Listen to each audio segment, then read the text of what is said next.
हरे कृष्ण दंड प्रणाम। आज हम नारद भक्ति सूत्र के बारे में विचार। इसके पहले हम मंगलाचरण। ओम अज्ञान तिमिरांधस्य ज्ञानांजन शलाकया चक्षुरुन्मिलितं येन तस्मै श्री गुरुवे नमो विष्णुपादाय कृष्ण प्रेष्ठाय भूतले श्रीमते भक्ति वेदांत स्वामिनिति नामिने। नमस्ते सरस्वते देवे गौरवाणी प्रचार निर्विशेष शून्यवादी पश्चात देशतारिणी।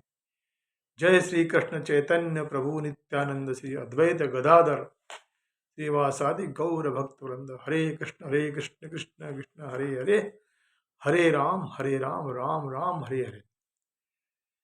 नारद भक्ति सूत्र के पहले सूत्र में कहा गया है अथा तो भक्ति व्याख्यासाम। अब इसलिए मैं भक्तिमय सेवा की पद्धति का वर्णन करने की चेष्टा करूंगा। तात्पर्य में प्रभुपाद बोलते हैं परम पुरुषोत्तम भगवान की भक्तिमय सेवा का वर्णन भगवत गीता में हुआ, जहां भगवान कहते हैं कि आत्मज्ञानी व्यक्ति ब्रह्मभूत नामक दिव्य स्थिति में जो आनंद परिपूर्णता द्वारा लक्षित होती है नित्य रहता है। आत्मज्ञानी होने पर व्यक्ति आनंद परिपूर्ण हो जाता है। दूसरे शब्दों में वह आकांक्षा एवं शोक के भौतिक दूषण से मुक्त हो जाता है। जब तक हम भौतिक अस्तित्व में होते हैं हम जीवन की हानियों पर शोक करते रहते हैं तथा अप्राप्त की आकांक्षा करते रहते हैं। आत्मज्ञानी व्यक्ति आनंद परिपूर्ण होता है क्योंकि वह भौतिक आकांक्षा एवं शोक से परे होता है।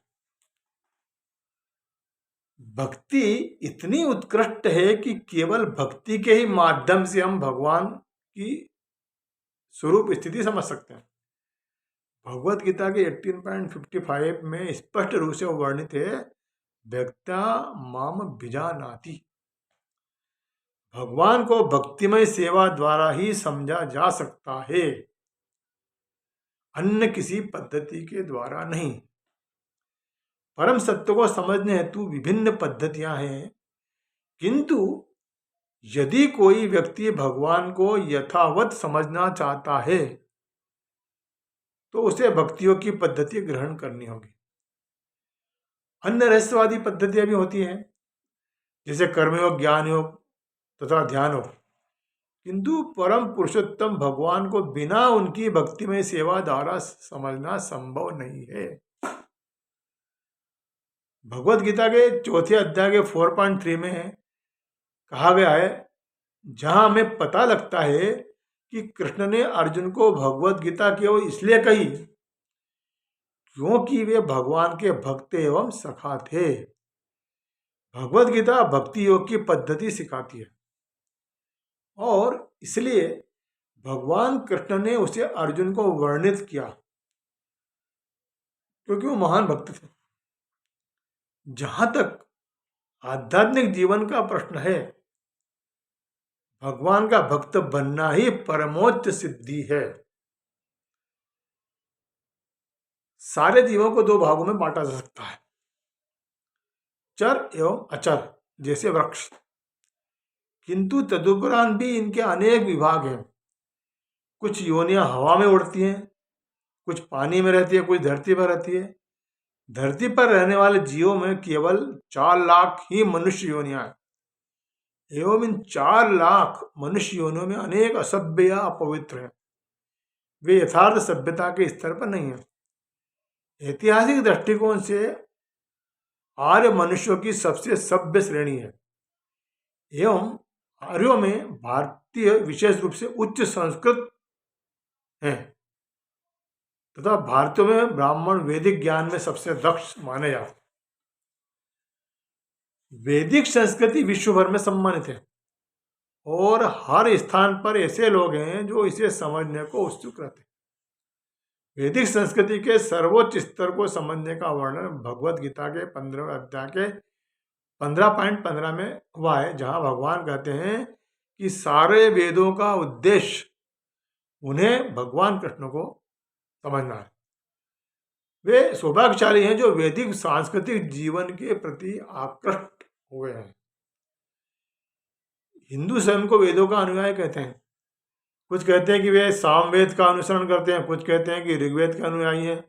विभिन्न लोग वेदों के विभिन्न भागों का अनुसरण करने का दावा करते हैं, किंतु वास्तव में अधिकतर लोग वेदों के अनुयायी नहीं हैं, क्योंकि वे वेदों के विधि विधानों का अनुसरण नहीं करते। इसलिए भगवान चैतन्य महाप्रभु कहते हैं कि चूंकि वेदों के तथा कथित अनुयायी समस्त प्रकार के पाप कर्म में लिप्त रहते हैं, इसलिए वेदों के वास्तविक अनुयायियों की संख्या बहुत कम है। और इस कम विशिष्ट संख्या में भी अधिकतर लोग वेदों के कर्म कांड विभाग में वर्णित पद्धतियों में आसक्त हैं, जिससे व्यक्ति स्वयं को आर्थिक प्रगति के सिद्ध स्तर पर उठा सकता है। वेदों के कर्मकांड विभाग के पक्के अनुयायी विशिष्ट भौतिक फलों की प्राप्ति के हेतु विभिन्न देवताओं की उपासना के लिए विभिन्न यज्ञ करते हैं। ऐसे लाखों उपासक जिनमें कुछ परम सत्य को समझने की पद्धति में वास्तविक रूप से प्रवृत्त हो सकते हैं, उनको ज्ञानी कहते हैं। ज्ञानियों की सिद्धि ब्रह्मभूत स्तर पर लेने पर या आत्मज्ञान में नहीं थे। आत्मज्ञान की प्राप्ति के पश्चात ही भक्तिमय सेवा को समझने का स्तर प्रारंभ होता है। तात्पर्य यह है कि यथार्थ आत्मज्ञानी होने पर ही व्यक्ति भक्ति की पद्धति प्रारंभ कर सकता है। देहात्म बुद्धि में पड़ा व्यक्ति भक्तिमय सेवा की पद्धति को नहीं समझ सकता। इसी कारण से नारद भक्ति सूत्र का प्रारंभ होता है। अब इसलिए मैं भक्तिमय सेवा की पद्धति का वर्णन करने की चेष्टा करूंगा।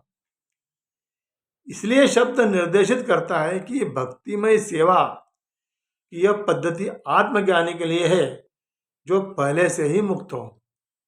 इसी प्रकार वेदांत सूत्र में अतः तो ब्रह्म जिज्ञासा से प्रारंभ होता है।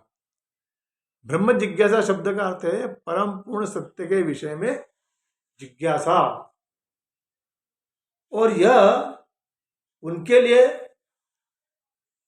संस्तुत है जो वेदों के कर्मकांड व की निम्न आसक्ति से ऊपर उठकर ज्ञान कांड विभाग में रुचि की स्थिति पर पहुंच चुके हैं। केवल जब व्यक्ति इस ज्ञान में पूर्ण स्थित हो जाता है कि वह शरीर नहीं है, आत्मा है, तभी वह भक्तिमय सेवा की पद्धति का प्रारंभ कर सकता है। हरे कृष्ण।